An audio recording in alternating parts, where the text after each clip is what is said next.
This happened right before my grandmother died. She was pretty much bedridden right up until the end, and my mother was the one caring for her. "Hey Mum, I peeled an apple for you, okay?" she said to my grandmother. "Ah, you didn't have to do that. Thank you," my grandmother replied. "Shall I cut it in two for you?" "Yes, please. Then I can share the other half with Nakatani-san." "Huh? Nakatani-san? Who's that? Where is he?" "He's right here. Here you go, Nakatani-san. Some apple for you too." My grandmother then tried to give the apple to someone who clearly wasn't there. My mother stood there dumbfounded. "Oh my, Nakatani-san, looking closer, you don't have any eyes, nose or mouth," my grandmother then continued. 1 week later, she passed away.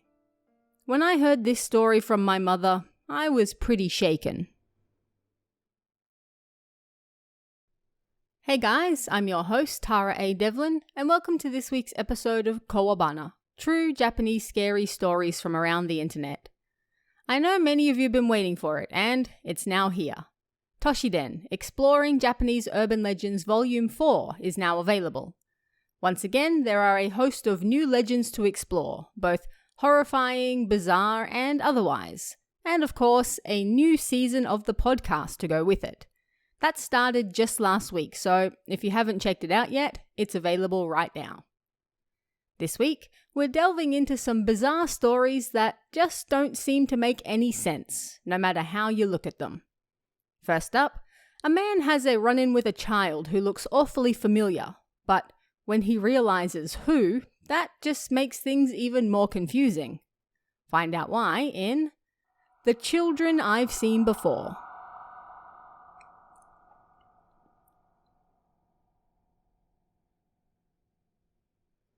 Around 2 years ago, I was pretty hungry late one night, so I was eating some cup udon in my room.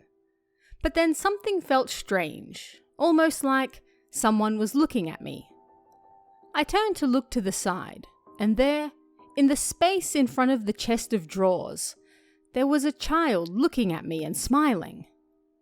Chills immediately ran down my spine, and it was like I was frozen on the spot. This went on for about a minute or so as we stared at each other.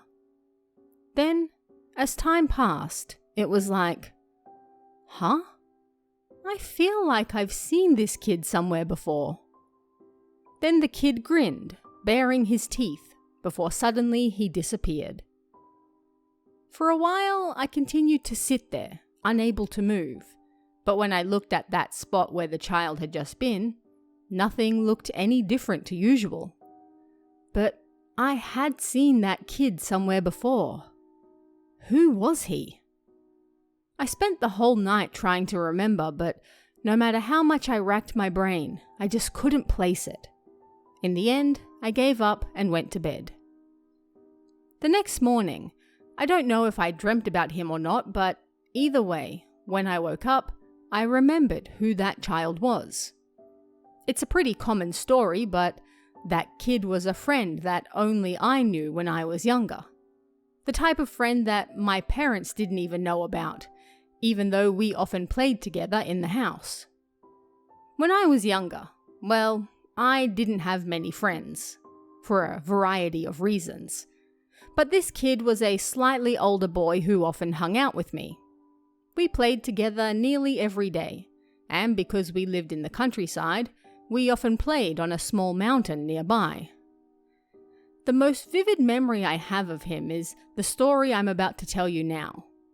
One day, close to the end of the summer holidays, that boy took me to a somewhat isolated shrine to play. I remember my parents were at home at the time. He said he wanted to show me something interesting there, so I was kind of excited. So we went around to the side once we got there, and there was something that looked like a small door. It was one of those things to store shutter doors when they're open, you know? Something like that. Anyway, he opened the doors and seemed really happy about something. "What are you looking at?" I asked. "Do you want to see?" he replied. "Of course." "Well, I'm not gonna show you." "Show me," I said, thinking he was playing a prank on me. We got into a bit of a fight, but in the end, he wouldn't show me whatever it was, and I went home crying. But when something like that happens, it just makes you all the more curious, right? So the next day, or the day after that maybe, either way, one day while the summer holidays were still on, I decided to go check it out by myself. It was my first time going so far alone, and I think it took me about 2 hours or so to get there. I went around to the back of the shrine and nervously stood in front of that same door. All right. Once I readied myself, I opened the door, and inside, there was a man reading some comics inside a normal, everyday room. Dumbfounded, I just stared at him, and before long, he noticed me as well. "Hey," he said, smiling at me. I was so surprised that I slammed the door shut without saying a word and ran off. But I was still curious, so I went back and decided to open the door again. But this time, the door was nowhere to be seen. Huh? Did I go the wrong way or something? I thought. I looked all around for the door, but I couldn't find it anywhere. It was almost like the whole thing was nothing more than a dream. And, confused, I decided to go home. I thought that boy might appear again to jump me or beat me up or something, as these sorts of things tend to go, but he didn't. And, being so young, I got lost on the way back, so I stopped in front of a nearby store to cry. Then, that boy actually did appear, but he just silently took me back home. So anyway, not too long after that, we ended up moving, and I never saw that boy again. I wanted to write him a letter, but my parents didn't know who he was, so we couldn't find out his address. And so, I lost contact with him completely. At any rate, it was definitely that boy I saw in front of my chest of drawers, and so I thought that maybe he'd come back again sometime soon to see me again. And about 1 month later, he did. One night, I was reading comics in my room, unable to sleep, and again, I felt eyes looking at me. I turned to look, and there, I saw my younger self looking right back at me with a stupid look on my face. I had kind of expected this, but still, I was shocked. "Hey," I said and smiled, but younger me ran off in surprise and disappeared. It was though all the tension in my body faded, and I kind of felt listless for a while after that. At any rate, that's the end of my story. Sorry if it wasn't written very well. What I found the most interesting, however, was that in my memories, I remembered that man smiling brightly. A lot more brightly than the smile I was sure I had on my face when I looked at my younger self. Although, maybe it just looked that way because I was so young at the time. I don't know. The man in this next story has what appears to be a close encounter with death, but what really happened that day? Find out in Unreal World.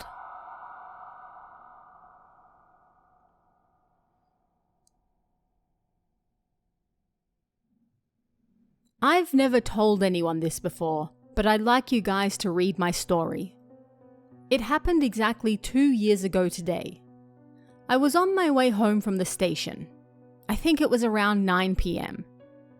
My house was in a regular residential area you can find anywhere. However, there was a large national highway nearby, and quite a few people used to cut through the residential area as a shortcut. Honestly, it was annoying. So anyway, then it happened. The moment I turned the corner to the residential area, a truck came flying towards me. I think it was white. I barely even had the time to think, when a dull impact reverberated throughout my entire body. And that was all I remembered. When I next opened my eyes, I was lying in bed. I thought, looking around, but I was most definitely in my room. Did I dream all of that? No, there was no way. I found a mirror to look at myself, but I looked perfectly fine. Huh? I asked my parents when I came home the night before. They said they didn't notice when I got home. Was it all a dream? But I had no memories of getting into bed. I didn't even have any memories of getting home. There really was nothing. On the other hand, I vividly remembered getting hit by that truck. I could almost still feel the impact. But I had changed into my pajamas. Was such a thing even possible to do unconsciously? I checked other things as well, like my clothes from the day before. They were perfectly normal. I checked the scene of the accident. Nothing out of the ordinary. I even asked my parents if there was an accident nearby the night before, but they said they hadn't heard anything like that. I was so confused. I was afraid I was losing my mind. 2 years have passed since then, and I'm still alive. I'm perfectly healthy. I went for various health checkups over these last 2 years, but the results were always great. I've never told anyone about what happened, but I do have one hypothesis about what occurred. I think that I really was involved in an accident, and the world I'm living in now is something that exists in my brain, while I'm actually in a vegetative state or something like that. It sounds stupid, like the rumors of the final episode of Doraemon, but that's truly what I believe. But if I were to talk to someone of this and discover this isn't actually reality, then honestly, it's terrifying. It's been 2 years since that day. I summoned up all my courage to write this down. I'm just a little weird in the head, right? But it really wasn't a dream. A woman on her way home encounters something that she still can't explain. Did she manage to narrowly escape death? And what exactly was it that she encountered? Find out in The Chubby Middle-Aged Woman.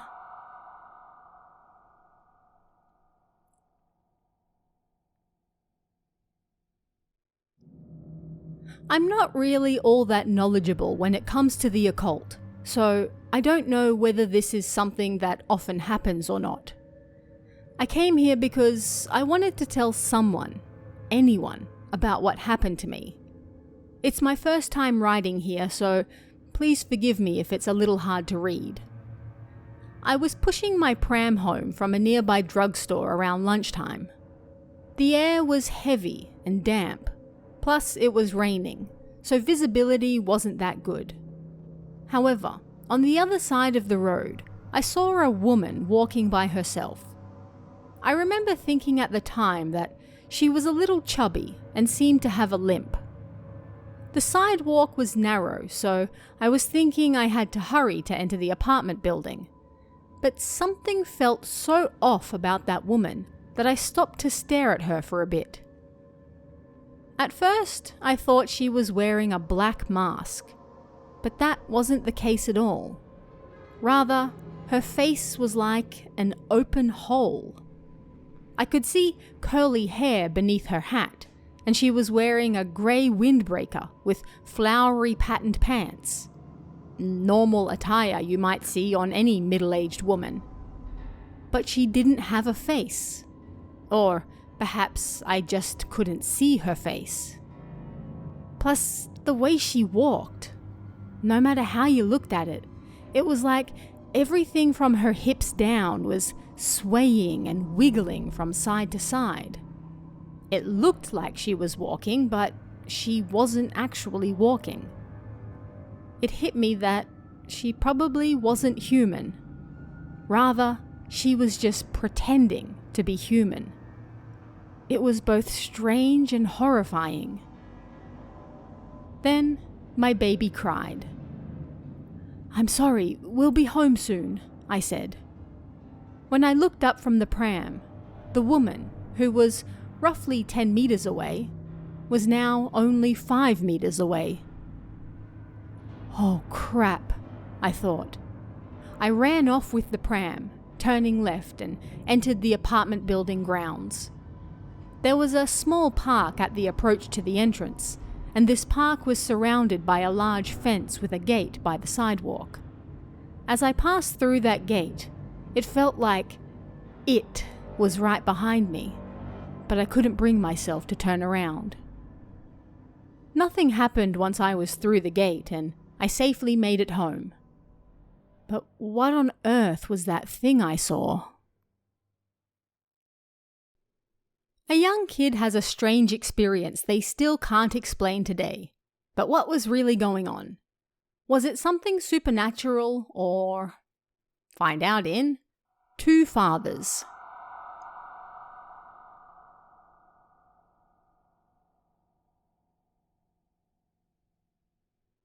When I was 4 or 5, I had 2 fathers.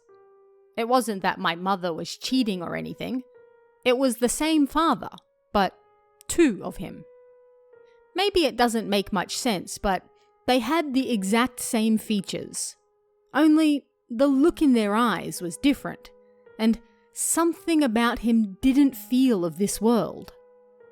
I don't remember when he first came, but he returned home just like my father always did. But my mother could also tell that he wasn't my father, and I remember her trembling by the front door. Then he came into the house and started throwing things around. I was so scared that I covered my eyes, but I could hear my mother screaming for him to stop. The one thing I can say for sure is that my father was a gentleman who would never do such things. They had the same face, but they had completely opposite personalities. But when I try to bring it up with my parents now, they say no such thing ever happened. I honestly have no idea. A young woman deeply affected by grief turns to handicrafts to keep herself occupied. But when things go from bad to worse, well, to this day nobody can explain what happened next. Not even the police. Find out why in Inside the Eggs.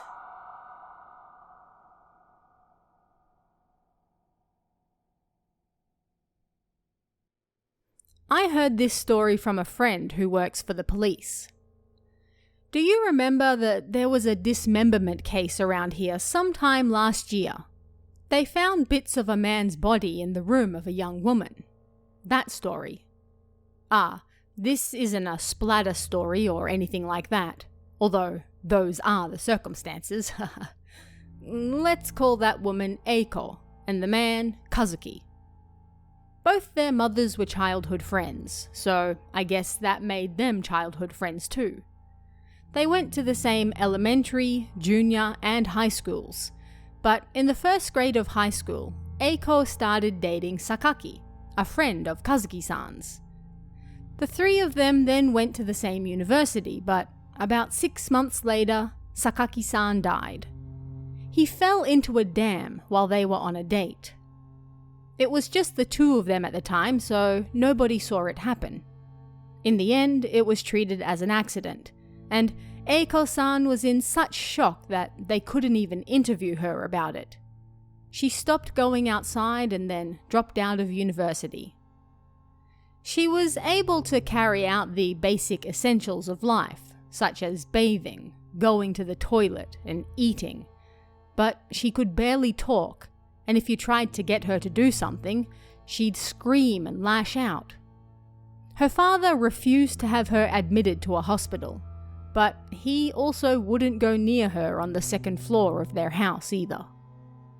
Perhaps because she no longer walked around anymore, Eiko-san put on a lot of weight, and soon her mother was unable to deal with her alone. As such, Kazuki-san started visiting to help. Eiko-san was always good with her hands, and she was great at making detailed handicrafts, so after locking herself in the house, she spent most of her time making handicrafts out of eggs. She would put a hole in them, drain the insides, then cover them in fine scraps of material. Then she would tie a string to them and hang them from the curtain rail. Because she could no longer close the curtains, Eiko-san's mother would move them to her room each day, pinning them to the ceiling. In time, her ceiling became covered in all sorts of differently patterned eggs. One day, Eiko-san's mother noticed that she was pregnant. She immediately went to Kazuki-san's mother to discuss it, and when Kazuki-san heard from his mother what was going on, he fled to stay at a friend's house for the night. It was, after all, Kazuki-san who got Eiko-san pregnant.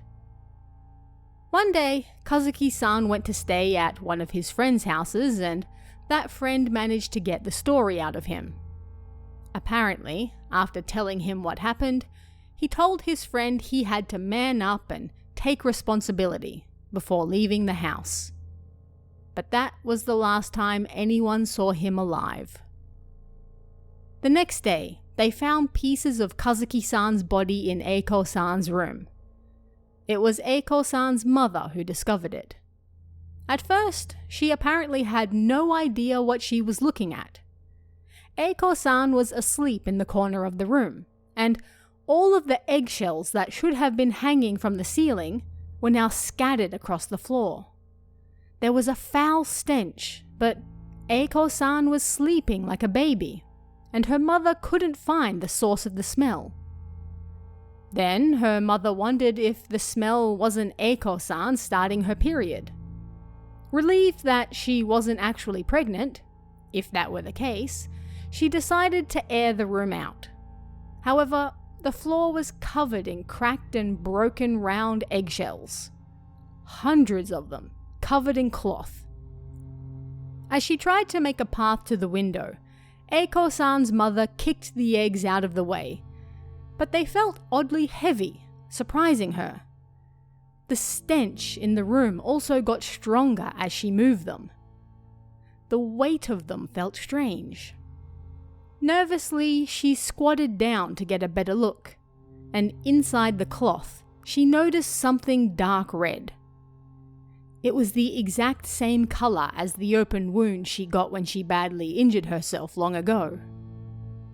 She screamed, but although Eiko-san's father was downstairs, he didn't call out to see what was wrong. Fighting the sick feeling in her stomach, she kicked the heavy eggs aside as she ran to her daughter and forced her up before dragging her out of the room. Eiko-san struggled against her mother, crushing the eggs underfoot, but with surprising strength born of desperation, her tiny mother dragged Eiko-san out of the room and downstairs. When her father saw her, he turned away and withdrew to the bedroom. Her mother finally got Eiko-san settled in the living room, and then she called the police. Of course, she had no idea what was inside those eggs. But she recalled a neighbor calling the police over a snake sighting before, and this was far more serious than that, so she decided to call them as well. When the police arrived, they found a human eyeball inside one of the eggs Eiko-san had crushed. Everything was a mess after that. You've probably already guessed by now, but those eggs were filled with Kazuki-san. He'd been torn into hundreds or perhaps thousands of pieces and shoved inside those eggshells. DNA testing confirmed it was him. Most of the pieces of flesh they found reacted as though they were still alive. he had been torn apart while still alive. And oddly, they didn't find any marks that a knife or anything had been used. The flesh had been torn apart and broken into smaller pieces. Then, these small pieces were carefully put inside the eggshells and covered in cloth before they were hung up. Eiko-san said nothing of what happened. Her parents also didn't hear a thing. In the end, it was decided that Eiko-san must have killed Kazuki-san for forcibly getting her pregnant, but there were still numerous questions the police just couldn't answer. Or perhaps they didn't want to. Like, how could larger bone fragments have gotten inside those eggshells when they only had tiny holes in them? Each hole had also been covered in cloth, yet Kazuki-san had been seen just that night before. It seemed incredibly unlikely that all of that was carried out in a single night. Plus, they were unable to find the scene of the crime anywhere. And how could someone tear a body apart without using any tools? And into such tiny pieces? There was just no way. Apparently, Eiko-san is now in a psychiatric hospital. I never heard about what happened to her child. And as for how Kazuki-san died and how he ended up inside those eggs, we still don't know. A young boy is friends with a local girl his parents have never seen, but is there a reason she constantly avoids them? Find out in Neighborhood Kid.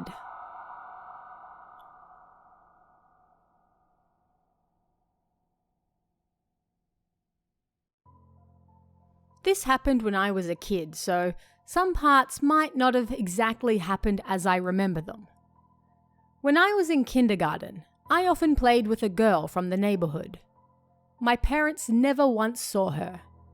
You might think that would be impossible if she really was a local kid, but it's the truth. Whenever I invited her to my house, she would always find a way to refuse. And sometimes when we were playing, suddenly she'd say, "I'm going now," and disappear. Then, a few minutes later, my parents would show up to pick me up. It was always like that. On the other hand, I had been to her house before.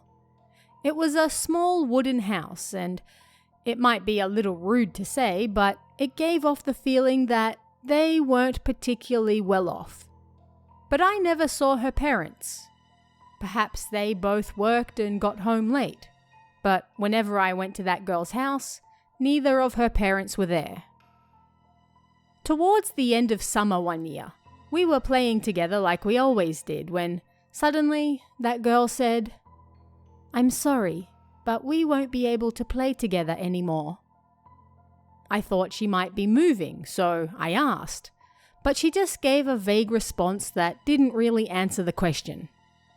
I asked her a few more questions, but then she just said, "I really have to go now," and disappeared before I could stop her. I thought maybe I angered her with all my questions, but then my mother arrived to pick me up and take me home. The next day, I couldn't stop thinking about what happened the day before, so I went over to that girl's house. As I walked over, I thought about how I should apologize if I upset her somehow. When I got to her house, it was abandoned. The front door and windows were all smashed, and the small garden was overgrown with weeds. The iron clothesline was rusted beyond repair, and when I peered through the broken entrance, I could see the rotten tatami mats and thick dust inside. It was clear that nobody had lived there for years. But that wasn't possible. This was definitely her house, and I had played there just a few days earlier.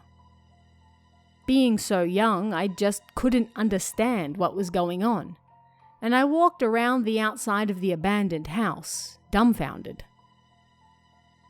"Excuse me," I muttered, finally slipping in through the broken entrance. It was a small house with just 2 rooms divided by sliding doors and a small kitchen. And although it was falling apart, it was still the same layout I remembered from when I played with that girl there. All of the furniture was gone, but the pillars and such were still in the exact same spots. There was something written in permanent marker on one of the pillars.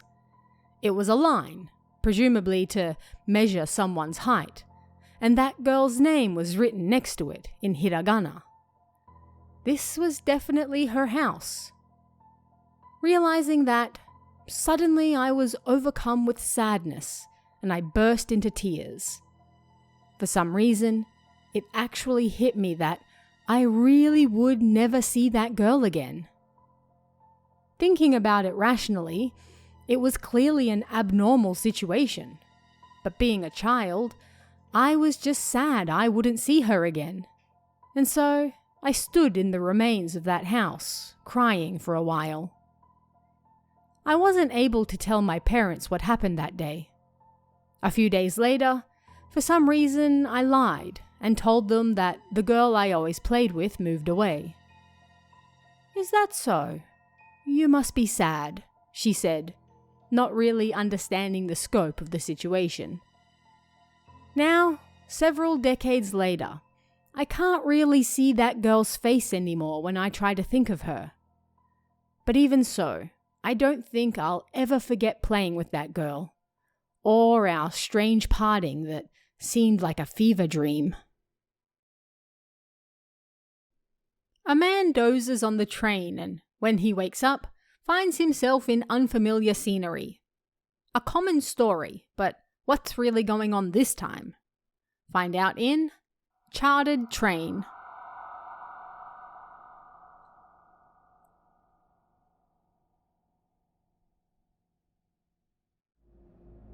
I heard this story from someone who used to take the train to work in the Kanto region.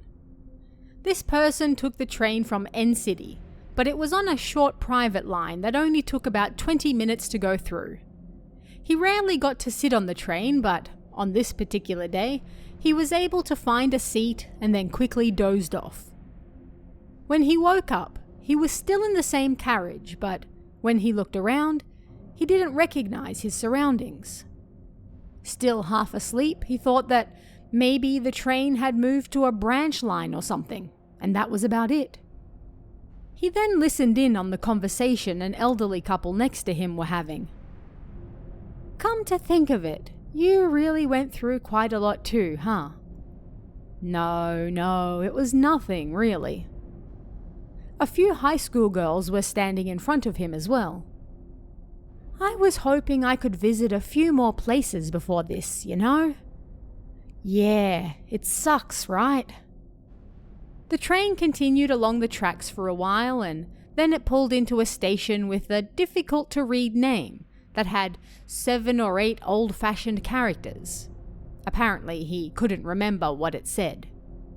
3 or 4 people got off and, being an unmanned countryside station, the conductor took their tickets before the train set off again. The people who got off followed a single road that led through the rice fields far into the distance. They don't have jobs to go to? Where are they going this early in the morning? He thought as he stared at them through the window. After some time, yet another station with a strange name appeared, and a few more people got off. In time, the sun also set, and evening fell. According to the guy who told me this story, the train didn't turn its lights on, and it rode like that through the darkness. It was around this time that the elderly couple disappeared, as well as the high school girls, and the previously full train now only had 2 or 3 people left. And so it continued to ride through the darkening countryside, like they were on a rural local line.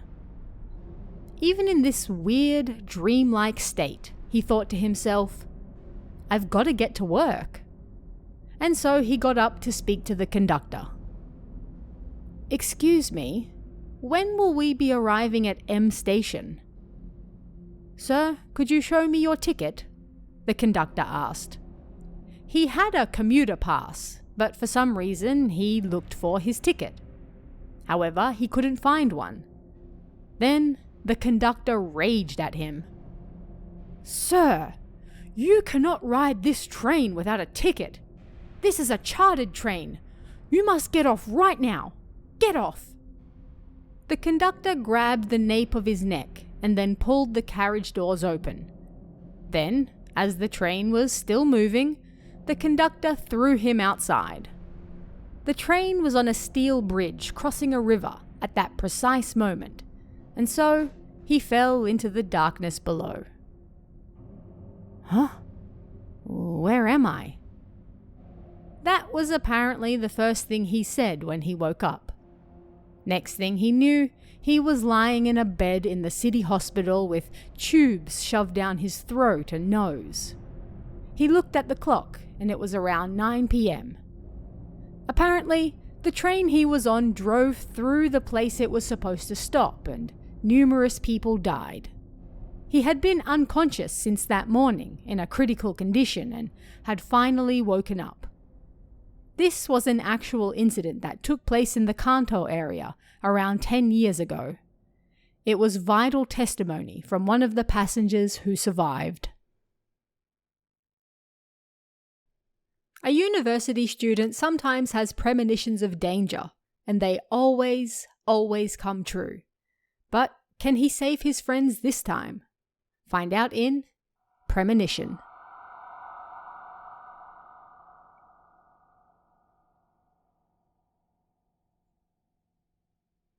When I was a firefighter, I heard this story from a cram school teacher. This teacher was a university student at the time, and they had a friend there who was rather odd. I'll call him A-san, but this guy would, on very rare occasions, suddenly have a premonition of danger. Shortly before New Year's, the two of them were drinking in the teacher's room, when suddenly all the colour drained from A-san's face, and sweat started dripping from his forehead.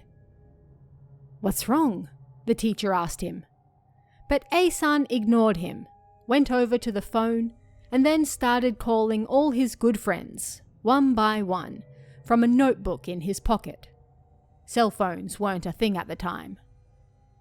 "Where are you now?" he asked each time. "I see. Well, whatever you do, don't leave town tonight. I'll explain why later, okay?" But there were a few people he couldn't get through to. When he was done, the teacher asked him what was going on. A-san explained that whenever he had a premonition, a close friend of his who wasn't nearby always died. And this time, a friend who was on his way back to the main island died in an accident at a crossing near his family home. It was only 2 hours after A-san had his premonition. And finally this week, a young boy has a particular rule he follows whenever he spots a black cat. But will it protect him this time? What's really going on? Find out in Cat.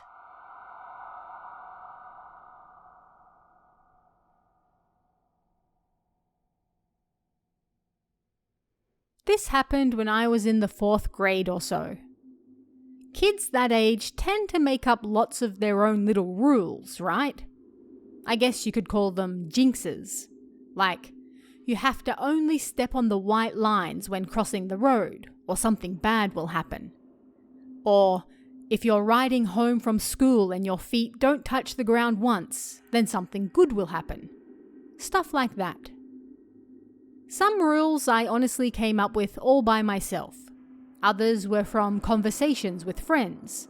And others were stuff we learnt from magazines, like Kuchisake Onna's pomade. How old is that now? But amongst all these weird rules we made up for ourselves, there was one that I believed in above all others, and that was, if a black cat crosses your path. I think this one is a pretty common superstition. If a black cat crosses your path, something bad will happen. To prevent that, there was a certain action you were supposed to carry out so you wouldn't be unlucky, even if one did pass by you. And for some reason, I always did this. There was a house near mine that kept several cats, including black ones. And I didn't really like cats very much to begin with, so that was probably why I believed in this one. Anyway, what you had to do was very simple. If a black cat crosses your path, take 13 steps backwards, and then start walking again. If you did that, then you wouldn't be unlucky. I'm pretty sure I read that in a book somewhere once. One night, I was on my way home from club activities, which I had just started, and it was already pretty dark.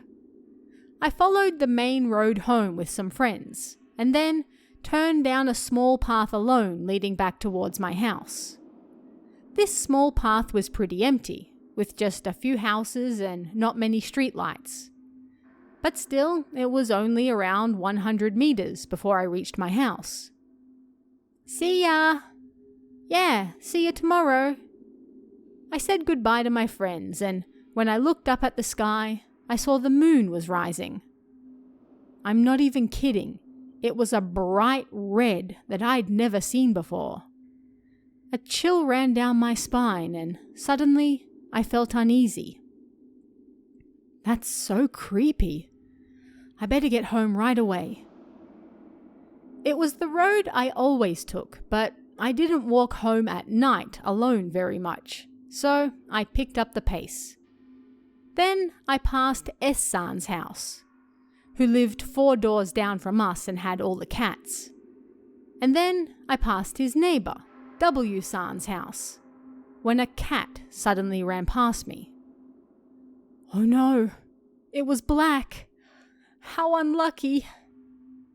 It was dark, so I wanted to get home as soon as possible, but I honestly believed in the jinx, so I stopped, turned, and started walking back. 1, 2, 3, 4, 5, 10, 11. I went back 13 steps. Is that a cat? I heard a voice right behind me and jumped. Turning around, the old lady from W-san's house was standing right there. When did she get there? She wasn't there before. And a cat, she saw it, didn't she? But then she wasn't here when the black cat ran past me. All sorts of thoughts swirled around in my head. It was a cat. In the darkness, the old woman laughed as she spoke. But looking closer, her face looked different to usual. She normally had thin eyes, but now they were sharp. And then it hit me. They looked just like a cat's eyes. Her grin was also bright red and way too large. Something's wrong. I already went back 13 steps, so I just need to go right back home. Yeah, well, see you later, I said, and then I took off running. A cat! Suddenly she burst into laughter, terrifying me. Fear took a hold of me as that laughter rang out into the darkness. I couldn't even turn back to look at her. I broke out in goosebumps and ran as fast as I could. Even as I got further away, I could still hear her laughter in the distance. I kept running. It probably didn't take longer than 10 seconds, but all I could think was that I had to get home as soon as possible. I'm back. I ran into the house like a bullet, and when my mother saw me, her eyes widened in shock. What's wrong? A cat? I think what she said was nothing more than a coincidence, but I was still shocked. I never tried to show it, but I was sure she knew of my dislike for cats. hurry up and get changed. Dinner's almost ready, she then said. Come on, quit fooling around and go take a bath. My mother was back to her normal self, like what had just happened was nothing more than a misunderstanding. And just like that, I was brought back to reality. Well, it wasn't like I saw a ghost or anything. I've seen numerous black cats and walked backwards, so perhaps the old lady saw me doing that one time. No wonder she laughed. I'm such a scaredy cat. That night, I slept like a baby. The following afternoon, I was napping in the living room when voices woke me up. Ah, you didn't have to go to all that trouble. I'd love to go there myself sometime too. My mother was talking to someone by the front door. I jumped up and ran over. Thank you so much. See you. The person was just leaving. Who was that? Oh, just Mrs. W. Considering what happened the night before, I jumped. What the hell? Did she really come over to talk about what happened last night? How embarrassing. But what my mother said after that terrified me all over again. Apparently, they went on a hot spring trip a few days ago and they just got back. She came straight over to give us some presents. So then, who was the old woman I saw the night before? A massive thank you and shout out to this week's Kamitia members, Ella C., Emerald, and Kenneth Kawamoto. It's thanks to your support, along with everyone else, that I'm able to keep doing this show, so thank you very much. Don't forget to check out Toshiden, Exploring Japanese Urban Legends Volume 4, out right now. And check out our merchandise store at kowabana-shop.fourthwall.com. And if you'd like to chat about this week's stories, come and join us in the Kowabana Discord. You can find that link in the description or on kowabana.net. You can also check out our Patreon at patreon.com/TaraADevlin for exclusive bonus stories and extras, or our YouTube channel at youtube.com/KowabanaJapan for all sorts of Japanese horror you won't find anywhere else. Thanks guys, stay safe, and I'll see you again next time for even more Kowabana, true Japanese scary stories from around the internet. Want even more scary stories? Head over to kowabana.net for new translations every week. You can also join our Patreon for exclusive stories you won't find anywhere else. Head over to kowabana.net now.